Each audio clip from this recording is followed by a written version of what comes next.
So far, we've been using one file at a time to run our whole programs. Now, in practice, we don't really want to do this. We want to spread our code out into different files in different folders because this makes it a lot easier to stay organized and be able to find something specific once the project gets really large. And so this is an extension of the previous example from the last video. But now we've got all of our classes in separate files.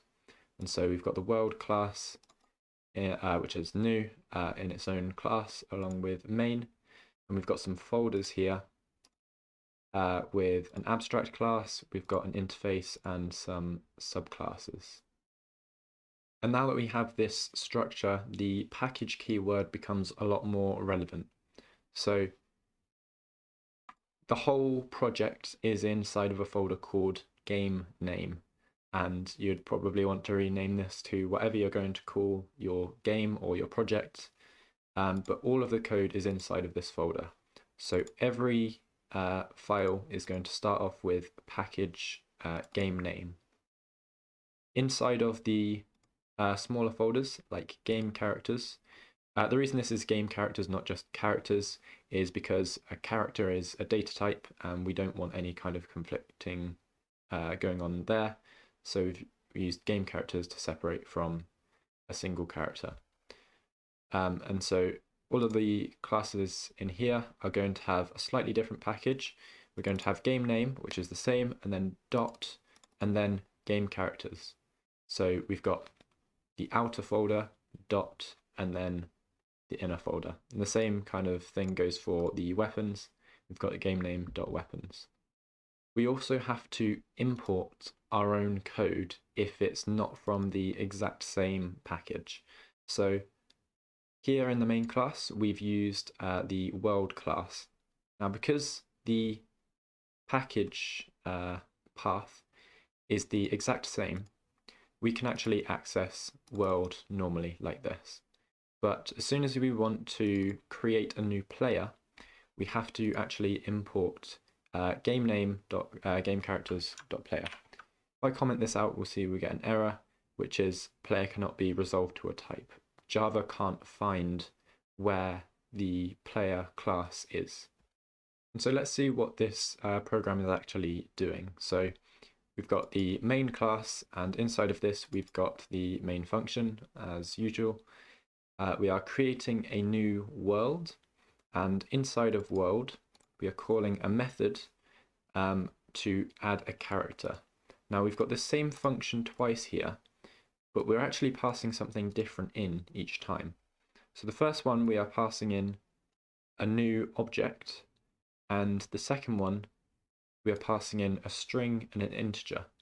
So if we have a look over at the world class, we can see we've got the constructor here, and we've got these two functions. They have the exact same name and the exact same type, or return type, I should say, but they have different input types, different parameter types. And because they're different, we can say that here on line 9, we clearly want to use the one that has a string and then an integer. So this one at the top. So because we're able to differentiate them based on how we call the function, we can actually have these two methods of the same name. We couldn't have another method, for example, called public void add character that also has a string, maybe favorite color, I don't know, and an age. We can't have that because then that would conflict. When we try to call add character, we wouldn't know whether we want to use this one with a color or this one with the name. But as long as the types are different, we can share the method names. Regardless of which of these methods we use, we are adding an item to this array list that we've created up here. And so if we want to print all of the names of the objects in this array list, we have a function to do that. So print all character names. And if we run this, we can see what we expect to get, which is player1 and NPC1, player1, NPC1. But if we look into the implementation of this, we've got public void print all character names. That looks fine.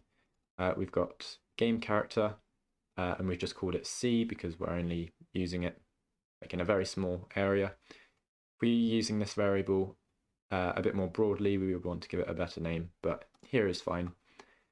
And we've got characters, which is the name of the array, and we are printing out c.getName. Now, this is a little bit odd. Surely we would want to do something like system.out.println c.name. But we can't do that. Field GameCharacter.name is not visible. Okay, so let's have a look at what that means. Let's go to GameCharacter. And we can see here that we've got this property name, but it's private. And because it's private, we can only access it from inside this class. But we can access it via, we can access the value, that is, via this method getName, which just returns the name. And so this is one of the ideas in object-oriented programming, that we want to hide away our implementation, hide away all of our properties, and if we need to access them from somewhere else, then we should provide getters and setters in order to grant access to those other areas of the program. If you were to get in a helicopter and fly over London, this is something that you might see, perhaps without all of the writing. If you want to see the shortest path or some way to get from Big Ben to the London Eye, we don't need this level of quality. We don't need to know what colour all of the roads are and what everything looks like in great detail. We don't need to know that these chairs are here, for example. So we might have an abstracted view. This is an abstracted view because it takes away the chairs and the colours and the details, but we can still see how we might get from Big Ben to the London Eye. It's an abstraction because we've taken away the unnecessary detail to make it a bit simpler to understand and to solve the problem that we want. Encapsulation is a similar kind of idea.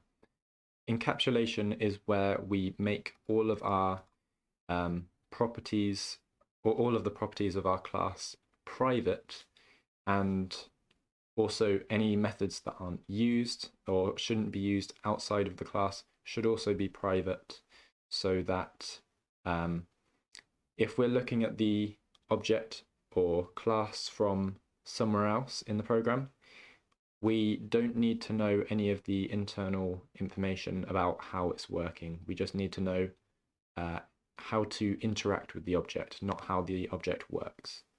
And that's everything I'm going to cover for this series. As a bit of a recap, we've looked at classes and objects. We've looked at the difference between static and dynamic.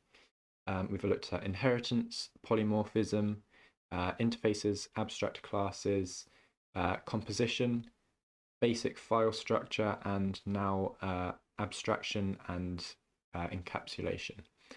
All of this code that you've seen in the series will be available on GitHub, and I'll have a link to that in the description. There is a growing opinion among programmers much smarter than me that object-oriented isn't the way that we want to be writing our programs. And I'll link a talk by Brian Will if you want to look more into this. He has a really good video explaining some of the pitfalls of the object-oriented paradigm. But I'd like to reassure you that you haven't wasted your time by engaging with this series or by learning object-oriented programming.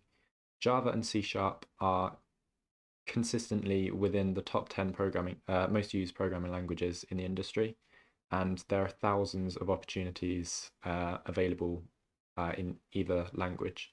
Plus, many of the other top programming languages such as C++, Python, JavaScript, Ruby and Kotlin They all make significant use of object-oriented programming, even if they're not quite as opinionated as the big two about how object-oriented is used.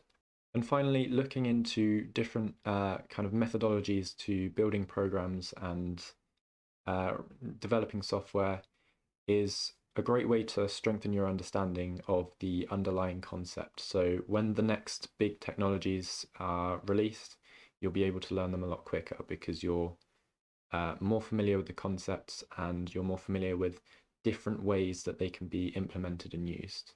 And so whether you're interested in taking a deep dive into Java or C# or any of the other languages that use object-oriented programming, or if you never want to touch object-oriented programming ever again, I hope that this series has been useful.